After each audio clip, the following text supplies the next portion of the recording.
오늘도 지난주에 이어서 빌립보서 2장 14절로 16절 상반절 말씀을 좀 다른 각도로 살펴보려고 합니다. 모든 일을 불평이나 시비가 없이 할지니 이것은 너희가 흠이 없고 무해한 자, 곧 구부러지고 비뚤어진 민족 가운데에서 책망받을 것이 없는 하나님의 아들들이 되게 하려 함이라. 그런 민족 가운데에서 너희가 세상에서 빛들로 빛나며 생명의 말씀을 제시하나니. 아멘. 우리는 여전히 사도 바울이 빌립보 교회의 한 권면, 즉 자기가 참으로 기뻐하는 것을 원하게도 하시고 행하게도 하시는 분은 하나님이시기 때문에 두렵고 떨림으로 구원을 일하여 드러내라고 하는 권면을 살펴보고 있습니다. 그것이 그의 일반적인 권면이며 본문에서 그는 빌립보 신자들에게 어떻게 그 권면을 따라 행할 수 있는지에 대한 교훈과 가르침을 주고 있습니다. 우리는 그 권면을 이해하는 열쇠가 사도가 그들이 하나님의 자녀라는 사실에 입각해서 호소하고 있다는 것을 살펴보았습니다. 그것이 바울의 호소의 원리입니다. 이것은 너희가 흠이 없고 무해한 자, 곧 구부러지고 삐뚤어진 민족 가운데에서 책망받을 것이 없는 하나님의 아들들이 되게 하려 함이라. 그들은 자신이 하나님의 자녀임을 인식하면서 모든 일을 해야 합니다. 그리고 우리는 지난주에 그 용어의 의미를 함께 살펴보았습니다. 우리는 그 명칭이 의미하는 바를 살펴보았고 사도가 하나님께 대한 자녀로서의 관계에서 하고 있는 호소를 고찰하기 시작했던 겁니다. 그가 호소하고 있는 내용은 세 가지입니다. 처음에 우리는 하나님의 자녀로서, 즉 아버지와의 관계에서 우리 자신을 고찰해야 합니다. 두 번째로 우리는 하나님의 자녀로서의 우리의 본성을 고찰해야 합니다. 그리고 세 번째로 주위 세상과의 관계에서 우리 자신을 고찰해야 합니다. 이것이 14절과 15절 그리고 16절 상반절에 기록되어 있는 이 권면의 구분입니다. 지난주에 우리는 이 세 가지 호소 중에서 첫 번째, 아버지와의 관계에 있어서의 하나님의 자녀됨을 고찰했습니다. 바울은 모든 일을 불평이나 시비가 없이 하라고 권면했습니다. 하나님과의 관계가 문제가 없게 하십시오. 그분의 거룩한 사랑을 언제나 확신하십시오. 이제 우리는 두 번째 호소를 고찰해야 합니다. 그것은 그리스도인이 스스로에 대해서 가지는 관계입니다. 사도는 그 주제를 세 단어로 표현하고 있습니다. 흠이 없고 무해한, 책망받을 것이 없는 이 단어로 표현하고 있습니다. 여기서 우리는 하나님의 자녀로서 그리스도인이 갖는 본질적인 성격에 속한 것을 고찰하고 있습니다. 그렇다면 하나님과의 관계에 비추어 볼 때 이 단어들이 의미하는 바는 무엇입니까? 사도는 첫 번째로 흠이 없어야 한다고 말합니다. 이 말은 어떤 면에서 그 자체로 설명되는 것입니다. 그것은 비난받을 것이 없어야 함을 의미합니다. 즉 우리 안에 비난이나 비판의 손가락질을 받을 만한 것이 전혀 없음을 의미하는 것입니다. 아마도 흠이 없는이라는 말을 표현하는 가장 좋은 방법은 애적으로 드러나는 도덕적인 고결함이라고 말하는 것일 겁니다. 다시 말해서 이 말은 주위에서 우리를 보고 관찰하는 사람들이 우리에게서 비난하거나 비판하거나 꾸짖을 만한 것을 결코 발견하거나 볼 수 없는 삶을 살도록 명하고 있는 말입니다. 여기에서의 강조점은 내가 내적인 본성에 있어서 어떤 존재가 되어야 하는가 보다는 나를 주시하는 다른 사람들에게 비치는 나의 모습에 있는 겁니다. 이것은 실제로 너무나 자명하기 때문에 전혀 상세한 설명을 필요로 하지 않습니다. 우리는 이러한 시기에 그리스도인인 우리가 삶의 모든 관계에 있어서 세밀하게 관찰되고 주시되고 있음을 깨달아야 합니다. 하지만 세상은 그리스도인이라는 이름을 가지고 그리스도인임을 고백하는 우리를 보면서 기독교뿐 아니라 주님 자신과 하나님까지도 판단합니다. 그렇기 때문에 사도는 모든 때와 장소 그리고 가능한 상황, 즉 여러분의 개인생활, 도덕생활, 가정생활 또는 사업이나 직장생활에서 또는 여러분이 어디에 있든지 간에 남에게 비판받을 만한 것이 없도록 하라고 말하고 있는 것입니다. 여러분은 죄나 실패의 증거가 없는 흠이 없는 삶을 살아야만 하는 것입니다. 다시금 우리의 모범은 주 예수 그리스도 자신입니다. 여러분은 그분이 어느 날 자신을 비난한 자들을 어떻게 잠잠하게 만드셨는지 기억하고 계실 것입니다. 요한복음 8장 46절에 보면 주님은 이렇게 질문하십니다. 너희 중에 누가 내게 죄를 깨닫게 하겠느냐? 그분의 삶은 흠이 없는 것이었습니다. 어느 누구도 그분께 손가락질을 하거나 비난할 수 없었던 것입니다. 사람들은 그분과 그분의 삶, 그분의 존재와 행위를 보았을 때 도덕적으로 비난할 만한 것을 전혀 발견할 수 없었습니다. 그리고 사도의 권면은 우리가 그분과 같은 사람이 되어야 한다는 것, 즉 우리의 삶이 비판의 손길에서 벗어나야 한다는 것입니다. 그것은 기초적이면서도 단순한 것입니다. 그러나 우리 중 대부분이 그것이 잊기 쉬운 것이라는데 동의하리라고 생각합니다. 무엇보다도 특별히 오늘날과 같은 때에는 더욱더 그러한 삶을 살아야 합니다. 우리는 하나님의 자녀이며 부모가 자녀를 모임이나 학교에 보내면서 잘 처신해라, 내가 누구에게 속했는지를 기억해라 이렇게 말하고 있듯이 하나님께서도 어떤 면에서 우리에게 그렇게 말씀하고 계십니다. 우리는 그분의 자녀이며 우리를 통해서 그분의 거룩한 이름에 아무 손상이 가지 않도록 살아야만 합니다. 우리는 삶을 통하여 그분께 속해 있음을 나타내야 하며 그 삶에는 비난할 것이 아무것도 없어야만 하는 것입니다. 두 번째로 생각할 말은 무해한이라는 말입니다. 이 말은 다른 사람들에게 해를 끼치지 않는 것을 의미하지 않습니다. 이 번역이 참 어렵죠. 영어로 harmless 이러다 보니까 해를 끼치지 않는 이렇게 보기가 쉽습니다. 앞에서 우리가 언급한 흠이 없느니 애적으로 나타나는 도덕적인 고결함의 묘사였듯이 이 무해한은 내적으로 나타내는 도덕적인 고결함입니다. 우리가 이 말을 가지고 우리의 존재보다는 행동과 행실 가운데 다른 사람들에게 나타나는 바를 고찰하고 있습니다. 하지만 우리의 존재 자체, 존재에 감추어져 있는 것들은 외부의 어느 누구도 볼 수 없습니다. 사도는 흠이 없고 무해한 사람이 되어야 한다고 말하고 있습니다. 우리는 죄로부터 전적으로 격리되어야 합니다. 우리는 순수해야 합니다. 아무것도 섞이지 않는 채로 말이죠. 여러분은 사도가 어떻게 논리를 순서에 따라서 전개하고 있는지 보고 계십니다. 그리스도인은 무엇보다 먼저 외부에서 볼 수 있는 모습으로 세상에 서게 됩니다. 그래서 그는 그것을 첫 번째로 다루고 있습니다. 하지만 만일 우리의 애적 행위와 행동이 언제나 옳을 것인지를 확실히 알고자 한다면 우리는 반드시 행위의 내적 근원에 주의를 기울여야만 합니다. 우리의 존재와 행위는 어떤 면에서 실질적인 존재의 결과이며 그것이 사도가 무해한, 다른 말로 말하면 순전하여라는 말을 제시하는 이유입니다. 다시 말해서 우리는 그릇된 일을 하지 않을 뿐 아니라 생각조차 하지 말아야 하는 것입니다. 우리 주님께서 이것에 대한 고대의 율법의 입장을 제시하신 산상수훈에 제가 말씀드리고자 하는 완벽한 설명이 담겨져 있습니다.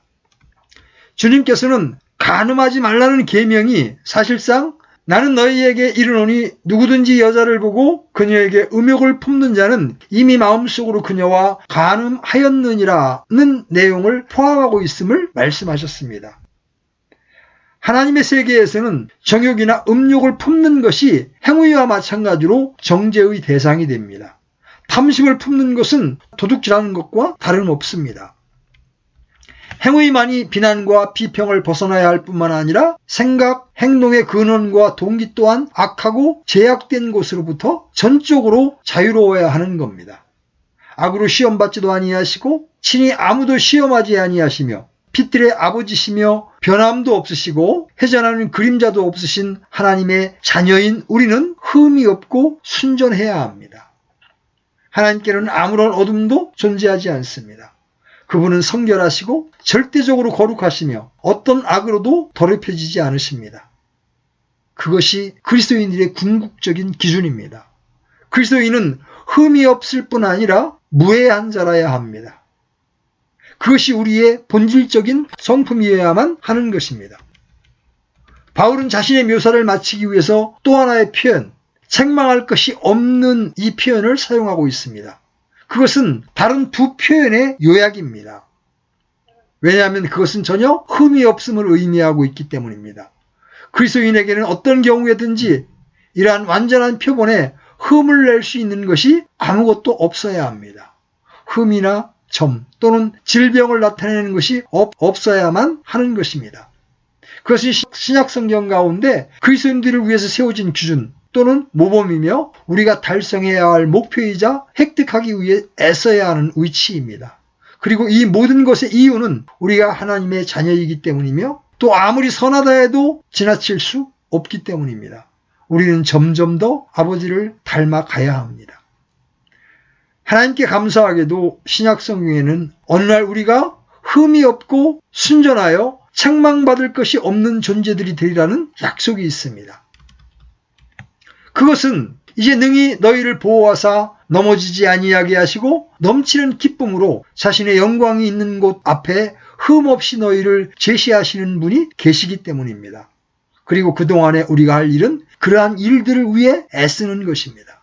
우리의 목표와 전체 삶의 기준은 어떤 것에든지 흠이 없고 순전하여 책망받을 것이 없어야만 하는 것입니다.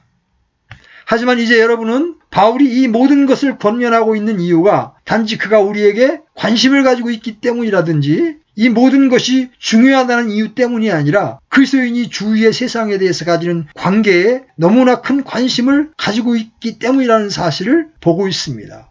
우리는 하나님 아버지에 대한 관계를 살펴보았으며 우리 자신이 하나님의 자녀임을 고찰하였습니다. 그리고 이제 우리는 이러한 세 가지 주요한 구분 중에 세 번째 사실, 즉 그리스도인의 세상에 대한 관계를 고찰하기에 이르렀습니다. 이것은 거룩함에 대한 신약성경의 권면에서 언제나 발견되는 동기입니다.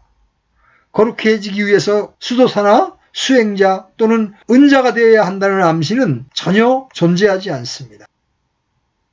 우리는 흠이 없는 하나님의 아들들이 되도록 부르심을 받고 있습니다. 그것은 부분적으로는 우리의 신분과 위치 때문이지만 그와 동시에 우리가 살고 있는 세상 때문에 그리고 하나님께서 우리를 세상을 향해서 세상 안에서 행해야 한다고 말씀하신 바 때문입니다. 그것은 매우 실제적인 이유인 것입니다. 물론 여기서 다시금 우리는 성경의 위대한 권면 중 하나를 대하고 있습니다.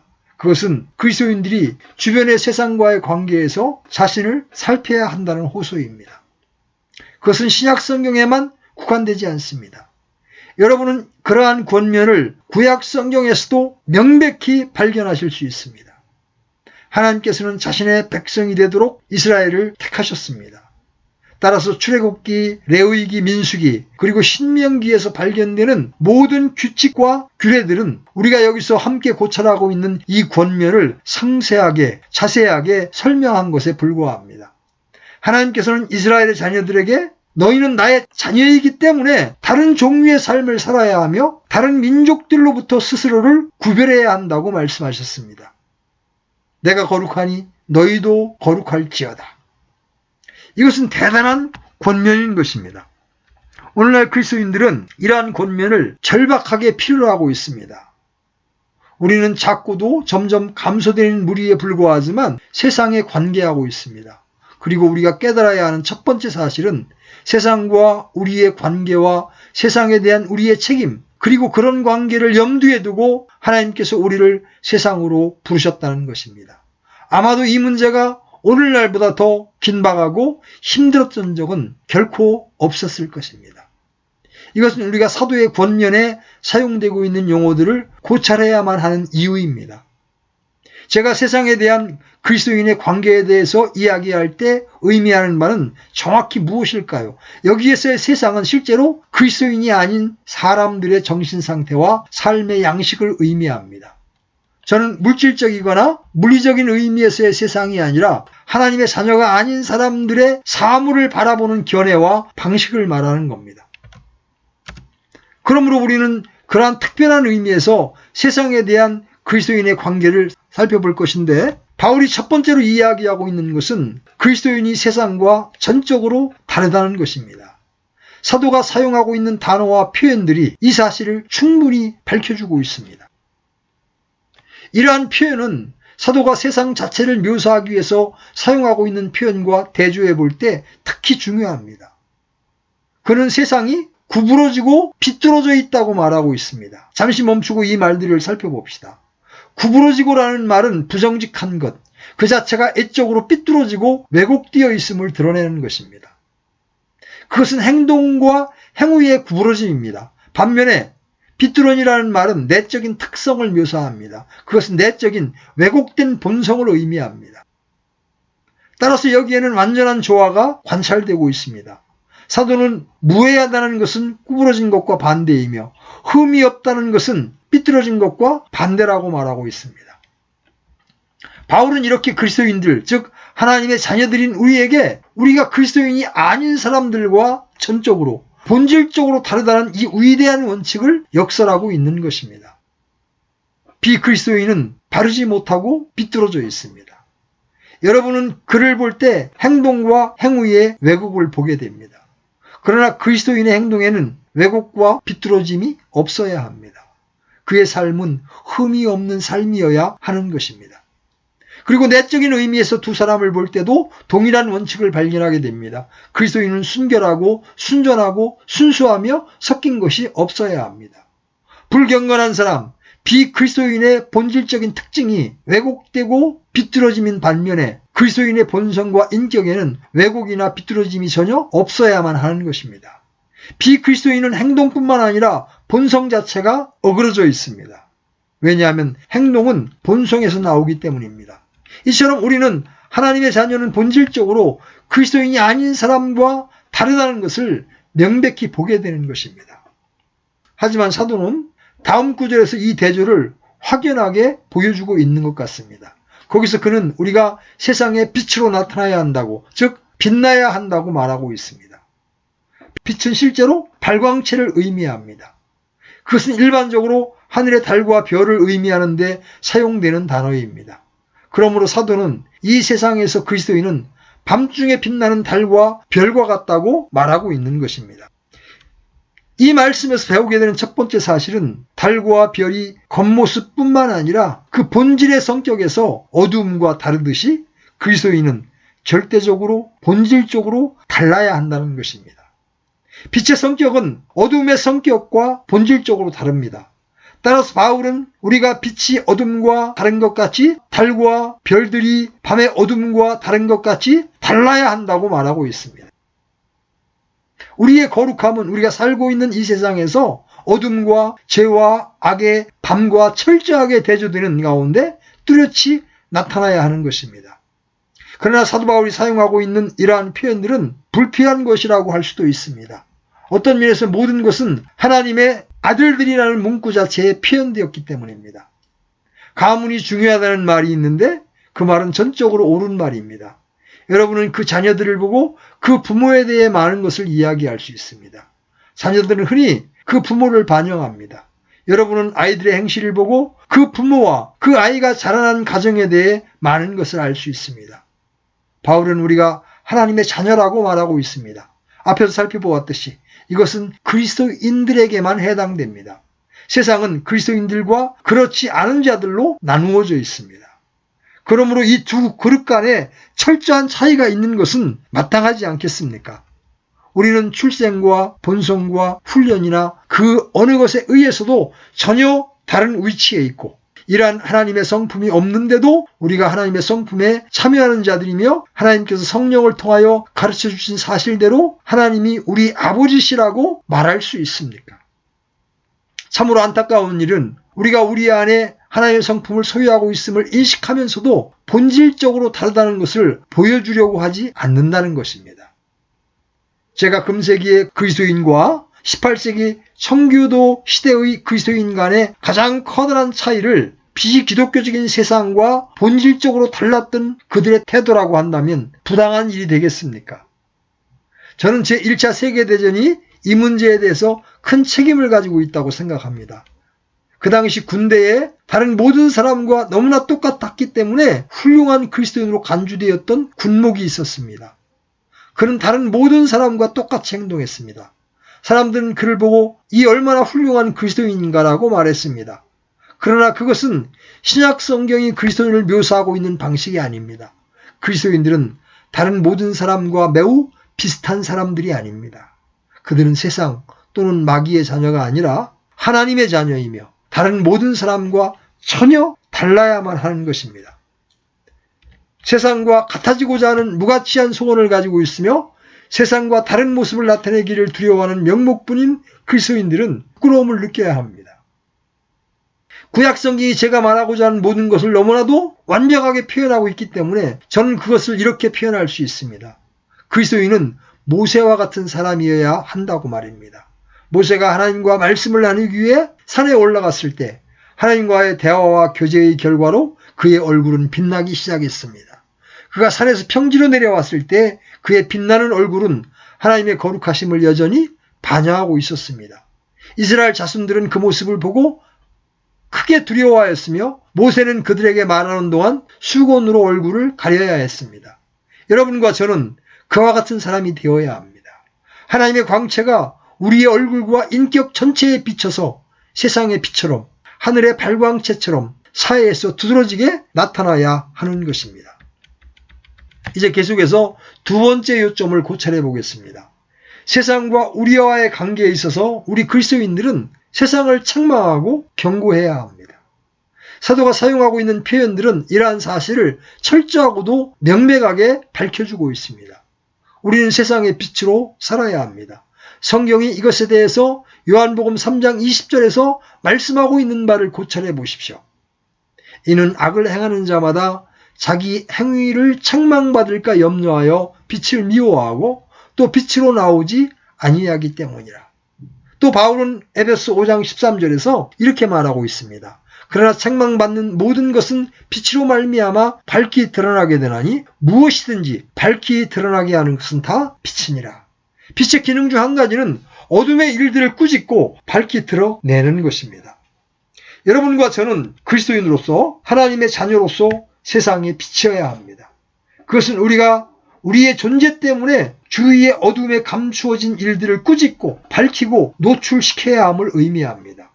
사회에서 우리가 할 일은 사람들에게 그들이 어떤 종류의 삶을 살고 있는지 일깨워주고 우리의 삶은 그들의 삶과 정반대임을 깨닫게 해주는 것입니다. 우리는 빛이 되어 이러한 일들을 노출시킴으로써 죄와 악의 결과로 세상이 어떻게 되었는가를 깨닫게 해주어야 합니다. 그러면 이제 이와 같은 때에 그 일을 할 수 있는 방법, 다시 말해 이처럼 엉망이고 비도덕적인 세상에서 철저하게 다른 모습을 나타낼 수 있는 방법을 몇 가지 말씀드리겠습니다. 먼저 애견의 문제가 있습니다. 저는 세상이 그 애견에 있어서 점점 더 소란스럽고 뻔뻔스러우며 공격적이 되어가고 있다고 말씀드리고 싶습니다. 오늘날 겸손하다고 말할 수 있는 사람을 보기가 얼마나 어렵습니까? 오늘날 세상은 그 겉모습에 있어서 뻔뻔스러움과 공격성 그리고 교만함을 나타내고 있습니다. 저는 이러한 때에 그리스도인들이 옷을 입는 일에까지 죄가 침투하고 있음을 일깨워줌으로써 감추어진 어둠의 일들을 경책해야 한다고 주저없이 말씀드리는 바입니다. 저는 우리 그리스도인들이 이러한 일들을 당연히 해야 될 일로 여기고 있는지 궁금합니다. 이러한 일들의 조직 전체가 마귀와 육신과 가치 없는 것에 속해 있다는 것이 확실하지 않습니까? 그러므로 저는 우리의 겉모습이 달라야 하며 죄의 뻔뻔스러움과 은밀함을 꾸짖어야 한다고 말씀드리고 싶습니다. 여러분, 이 세상의 혼란한 옷차림, 때로 문신, 남자들마저 코골이, 귀걸이를 하고 있는 모습들을 보십시오. 이것은 세상에 속한 것입니다. 정말 가치가 없는 것입니다. 그리스도인은 하나님이 주신 모습 그대로 복장에 있어서도 단정한 복장, 단정한 모습을 유지하는 그런 상태를 가져야 합니다. 자, 또 다른 예를 제시해 보겠습니다. 우리는 언어의 사용에 있어서 어두움에 감추어진 것들을 경책해야 합니다. 여러분은 욕설과 저주가 섬뜩할 정도로 늘어나고 있으며 그것이 대부분의 사람의 언어 사용에 있어서 일반적인 습관처럼 된 사실을 알고 계십니까? 우리 그리스도인들은 그와 대조되는 모습을 제시해야 하며 언어와 표현상의 부정함을 경책해야 하는 것입니다. 그 다음으로 진리의 말고 진술의 정확성이 가지는 중요성을 생각해 볼 수 있습니다. 주위에서 흔히 볼 수 있는 거짓말과 허언은 우리를 섬뜩하게 하고 걱정스럽게 할 뿐 아니라 두렵게 만들고 있습니다. 따라서 그리스도인들은 진리만을 이야기함으로써 악의 일들을 경책하고 세상으로 하여금 죄를 깨닫게 해주어야 하는 것입니다. 또 하나의 중요한 문제, 즉 정직성의 문제를 언급하고자 합니다. 이 나라 안에서 점점 더 삶의 특징이 되어가고 있는 위선과 내로남불과 부정직해짐보다 더 걱정스러운 것이 어디 있겠습니까? 우리 그리스도인들은 빈틈없이 정직해짐으로써 그와 대조되는 삶의 모습을 제시해야 합니다. 이것은 단순히 다르게 보이기 위해서가 아니라 사람들이 자신의 삶이 잘못되었음을 깨달을 수 있게 하기 위함입니다. 그들의 유죄를 선언하는 것이 우리의 할 일입니다. 그 다음으로 일에 대한 태도가 있습니다. 오늘날의 커다란 문제 중에 하나는 일에 대한 보통 사람들의 태도입니다. 그들의 생각은 최소한도로 일하고 최대의 소득을 얻는 것입니다. 일은 귀찮은 것으로 간주되고 있습니다. 사람들은 지속적인 쾌락을 누리며 살 권리가 있어야 한다고 생각하기 때문에 최소한의 일만을 하려는 것입니다. 사회의 모든 부류에서 보편적으로 만연하고 있는 이러한 태도는 전적으로 잘못된 태도입니다. 저는 이것이 여러분과 제가 특별히 강력한 증거를 할 수 있는 부분이라고 생각합니다. 만일 여러분이 사무실이나 직장에서 최선을 다해서 정직하게 일한다면 여러분은 그렇게 함으로써 주위 세상에 그리스도인이 어떤 존재인가에 대해서 그리고 일과 노동에 대한 이 같은 그릇된 태도의 본질적인 재성을 보여주게 되는 것입니다. 열심히 일한 만큼의 대가를 받읍시다. 일에 대해 신중한 태도를 취합시다. 그리고 이제 결혼과 결혼관계의 전반적인 문제를 언급하겠습니다. 우리는 모두 모든 측면에서 결혼이 붕괴되고 있다는 문제를 인식하고 있습니다. 그리스도인으로서 결혼에 대해서 다른 태도를 보임으로써 그리스도를 증거한다는 것은 얼마나 놀라운 기회입니까? 그러므로 우리의 결혼관계를 통해서 어떻게 그리스도께서 두 사람을 거룩한 사랑 안에서 결합시키는지를 보여줍시다. 하늘의 달들과 별이 밤중에 빛을 발하듯이 우리의 결혼 생활이 오늘날의 세상에서 현저하게 다른 모습을 나타내게 합시다. 결혼과 가정에 대한 기독교적인 개념을 가지고 세상을 경책합시다. 사람들로 하여금 우리의 결혼 생활을 보고 우리도 저렇게 살 수 있으면 좋으련만, 우리도 저 사람들처럼 행복할 수 있으면 좋으련만, 우리 가정도 저 그리스도인들의 가정들처럼 될 수 있으면 좋으련만, 이렇게 이야기할 수 있도록 합시다. 이러한 대조와 차이가 존재하고 있습니까? 이것이 바울이 명하고 있는 바이며 그것은 진실로 삶 전체에 적용됩니다. 세상은 이기적이고 자기 중심적입니다. 세상은 자기와 자기의 관심사만을 생각할 뿐 다른 사람들에 대해서는 전혀 관심을 갖지 않습니다. 우리는 어떤 면에서 이미 이 문제를 각각 자기의 일들을 돌아볼 뿐더러 또한 각각 다른 사람의 일들을 돌아보라는 바울의 말에서 고찰해 보았습니다. 이것이 바울의 권면입니다. 그렇다면 문제는 우리가 어떻게 그 문제에 반응해야 하는가 하는 것입니다. 여러분, 제가 자세한 부분들을 다룸에 있어서 편협한 태도를 취해왔다고 느끼십니까? 여러분은 하지만 그것은 너무나도 편협하고 답답하며 제한된 옛 청교도의 삶이 아닌가요? 이렇게 묻고 싶은 생각이 드십니까? 이러한 의문에 대한 제 답변은 바로 신약 성경입니다. 그 답변은 주 예수 그리스도께서 스스로 그러하셨듯이 여러분이 주의 세상과 달라야 한다는 것입니다.